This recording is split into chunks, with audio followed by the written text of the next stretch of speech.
Sungsoi Soidana Touphadraba Mama Oibi Singi Thoudang Amani haina Health Services Manipur Director Dr O Sanahanbi phongdokkhre. Wafamasi Directorate of Health Services Manipur amasung State Health Society NHM Manipur na punna sinduna State ki thakta World Breastfeeding Week lisingari kungamari hawdokpaga mari leinana mahana phongdokhibani. Closing the gap, breastfeeding support for all Haiba team the Family Welfare Department ki conference hall the pangthokpa thoromaduda Health Services Manipur ki Director O Sanahanbi na makatana hai angang unaraba matung mamagi khomlang mapungfa na thoktaba kaya mathengnai asigumba si thoktanaba angang pokpa loiraba matung pung amagi manungda angang da khomlang pithakpa hogadabani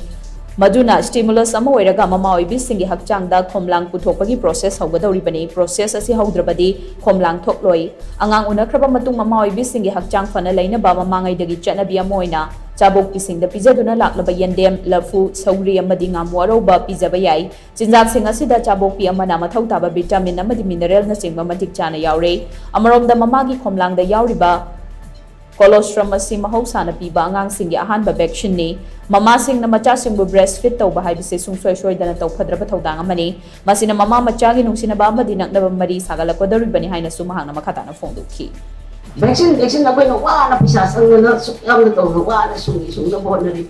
nesa na isu na sa semi na nesa na sa piram neba first nesa vaccine ko rosa mai si dagi haudora ba neba agan si khangmin na ba dagi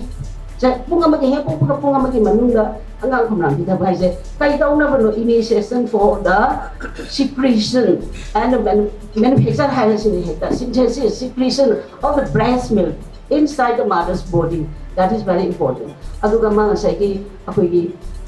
magkari hagdane na sige posa sida masang may buwapang di loy na yaure ako'y gino sa breastfeeding Haibasi is not a choice. Tawin nga tawpa tawin nga topa adu na din is a commitment is a must. Tawdong yada amane ba. Madu na kari tawin nga saiki kambira mada bondage mamaga masaga di marato lebo bondage and bondage habadi nga saiki mamaga masaga nung sinabada na ba do adu na ba